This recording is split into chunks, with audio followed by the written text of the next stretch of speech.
Hello guys, I hope you all are good and doing great in your life. Let's start our today's current affairs session. शुरू करने से पहले कुछ चीज़ों को मैं बता दे रहा हूँ, जिन चीज़ों को मैं बार बार रिपीट करता भी हूँ कि आप प्रश्नों की संख्या को मत देखिए, नंबर ऑफ क्वेश्चंस को मत देखिए, ये देखिए कि न्यूज़ इम्पोर्टेंट है, ठीक है, जो एग्ज़ाम में पूछने की 100% पॉसिबिलिटी है कि भाई आ सकती है। इस तरह के करंट अफेयर को नंबर ऑफ क्वेश्चंस के थ्रू हम आप सबके साथ में शेयर करते हैं ताकि आपके एग्ज़ाम में आपको आसानी हो और आपके मार्क्स अच्छे आए। शुरू करते हैं आज के करंट अफेयर को। सबसे पहले क्वेश्चन हम पूछ रहा है कि which bank recently recognised as top improver in EASE 6.0 reform index. Bank का नाम है पंजाब एंड सिंध बैंक, ठीक है। ये टॉप इम्प्रूवर रहा है। Enhanced access and service excellence EASE का फुल फॉर्म है। तो आपसे एग्जाम में ये भी पूछा जा सकता है कि ईज का फुल फॉर्म क्या है, या EASE स्टैंड्स फॉर व्हाट, ठीक।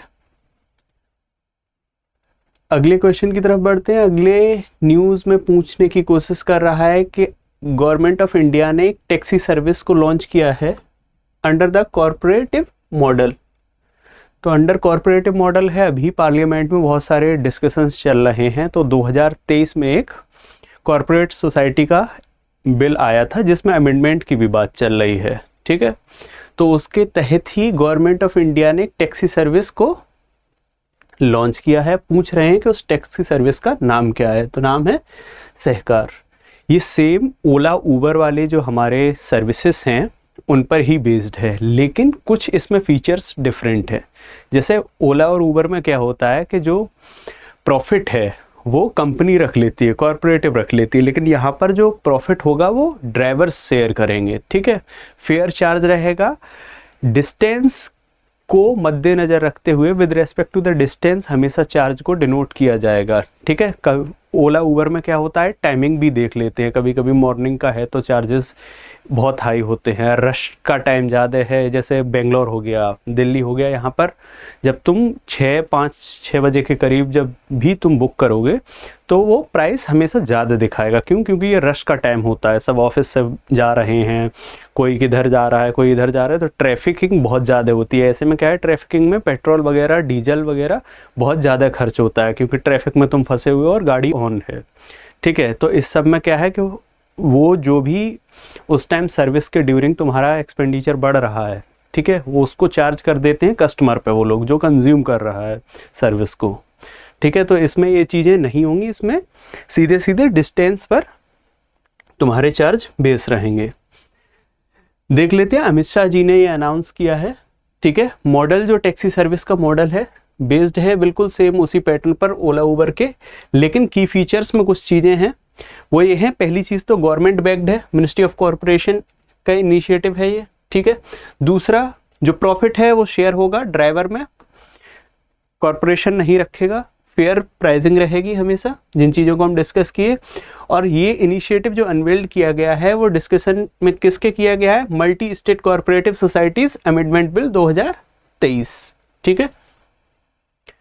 अगले क्वेश्चन की तरफ बढ़ते हैं। पूछ रहा है कि यूनियन कैबिनेट में अप्रूव किया गया है, यूनियन कैबिनेट कौन शेयर करता है, PM करता है। तो ये यूनियन कैबिनेट ने अप्रूव किया है, व्हाट परसेंट पूछ रहा है, डियरनेस अलाउंस और डियरनेस रिलीफ के लिए, कि कितना हाइक किया गया है by central government employees and pensioners. जो भी सेंट्रल गवर्नमेंट के एम्प्लॉयज हैं और पेंशनर हैं उनके लिए कितना हाई किया गया है ये, ठीक है। तो आंसर है 2%। पहले कितना था, 53। तो ऑब्वियस सी बात है, ये इंक्रीज अगर 2% से हुआ है तो कितना हो गया होगा, 55%। अब गवर्नमेंट सेक्टर में जो एम्प्लॉयज़ और पेंशनर हैं उनको अगर कैलकुलेट किया जाए तो उनका नंबर जो बैठेगा वो बैठेगा 1.5 करोड़ के समथिंग प्लस, ठीक है। तो इतने लोग इसके बेनिफिशियरीज निकलेंगे अभी, ठीक है। 53 से 55 कर दिए हैं, बेनिफिटिंग ओवर 1.5 करोड़ पीपल।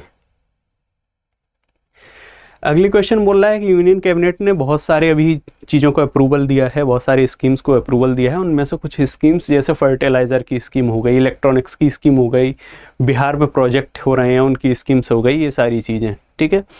तो इन स्कीम के बेस पे पूछ रहा है कि कौन सा स्टेटमेंट सही है और कौन सा गलत है। तो 3 स्टेटमेंट अगर हम गलत वाला निकाल लेंगे तो सही अपने आप पता चल जाएंगे, ठीक है। पहले स्टेटमेंट में देखते हैं, बोल रहा है कि अप्रूव किया गया है इलेक्ट्रॉनिक कंपोनेंट मैन्युफैक्चरिंग स्कीम जो है उसमें टोटल आउटले किया गया है 22,919 करोड़ का, बिल्कुल सही है। अगले में बात कर रहा है कि जो फर्टिलाइजर्स हैं कि कौन कौन से, फॉस्फेट और पोटेशियम वाले, उन फर्टिलाइजर्स में जो सब्सिडी देने की बात की गई है खरीफ क्रॉप के लिए, वो कितने अप्रूवल दे रहा है सब्सिडी का, 37,216 करोड़, ये भी सही है।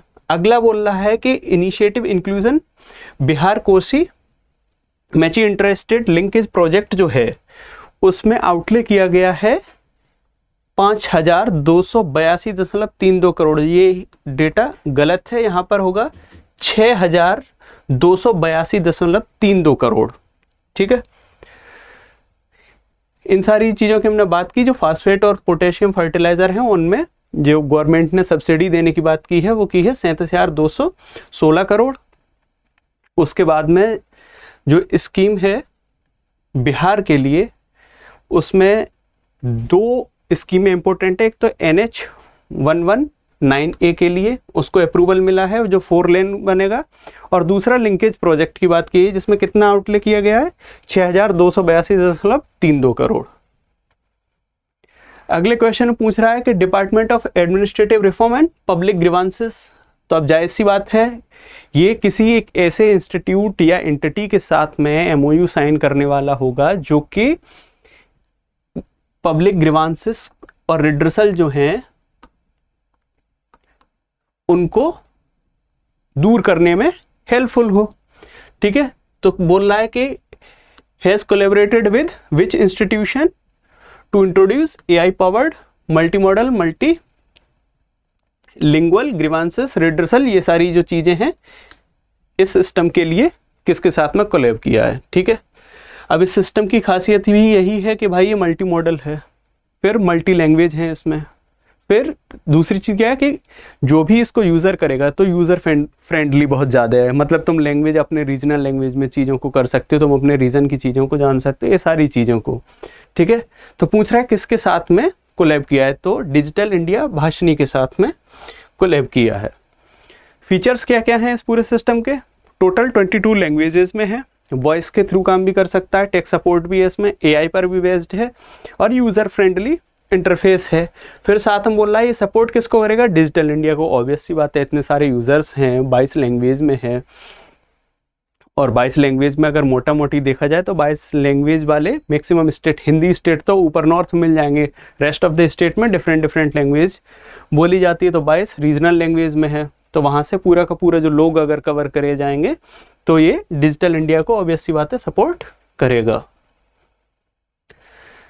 अगले क्वेश्चन बोल रहा है कि 14th दलाई लामा हैं उनको अभी कन्फर्ड किया गया है gold mercury award for piece and visionary governance 2025 के लिए by London based gold mercury international के थ्रू।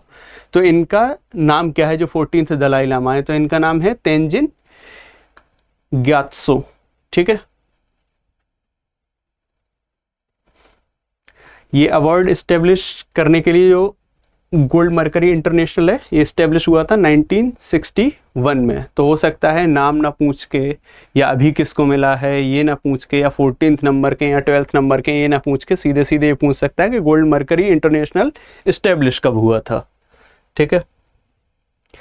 अगले क्वेश्चन की तरफ बढ़ते हैं और न्यूज़ के तौर पे क्वेश्चन पूछना चाह रहा है कि who has been appointed as international IMF का एडवाइजरी काउंसिल में ऑन एंटरप्रेन्योरशिप एंड ग्रोथ के लिए कौन अभी नियुक्त हुआ है, तो टाटा सन्स लिमिटेड जो कंपनी है उसके चेयरमैन को नियुक्त किया गया है जो कि नटराजन हैं, ठीक है। टाटा सन्स लिमिटेड के चेयरमैन जो हैं उनको नियुक्त किया गया है इस पोस्ट के लिए।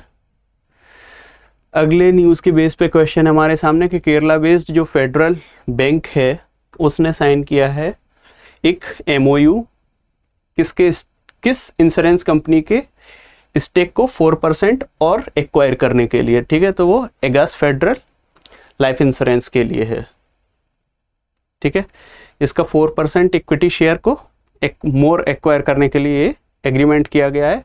पहले 26 था, अब 26 से बढ़ा के 30 कर रहे हैं, जो कि 105 करोड़ की समथिंग इसका वर्थ कॉस्ट बैठेगा। अगले क्वेश्चन पूछ रहा है कि संजीदा खातून जो एक्सपायर हुई हैं अभी, ये बहुत बड़ी रिवॉल्यूशनिस्ट रही हैं, ठीक है।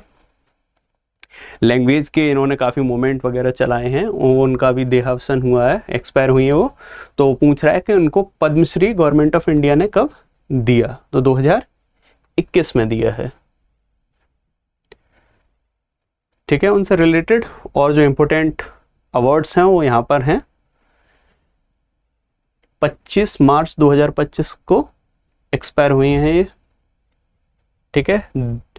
1952 में इन्होंने लैंग्वेज मूवमेंट को भी लीड किया है as a activist. Thank you very much. आज के करंट अफेयर के सेशन में हमारे साथ में कुछ न्यूज़ थी जिनको हमने डिस्कस किया क्वेश्चंस के तौर पे।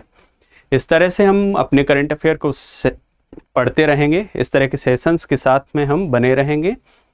और जैसे मैं बोलता भी रहता हूँ बार बार, अगर कोई भी प्रॉब्लम है करंट अफेयर से रिलेटेड या आपको कोई क्वेरी आ रही है, जानने की इच्छा है किसी चीज़ को, तो आप हमारे टेलीग्राम चैनल के थ्रू उन चीज़ों को रख सकते हैं हमारे सामने। हमारी टीम फुल एक्टिव मोड में आपके साथ है, ठीक है। तो जो भी प्रॉब्लम है आप बेफिक्र होकर टेलीग्राम चैनल पर बताइए, वहाँ से टीम रेस्पॉन्ड कर देगी। Thank you very much. Stay happy and healthy.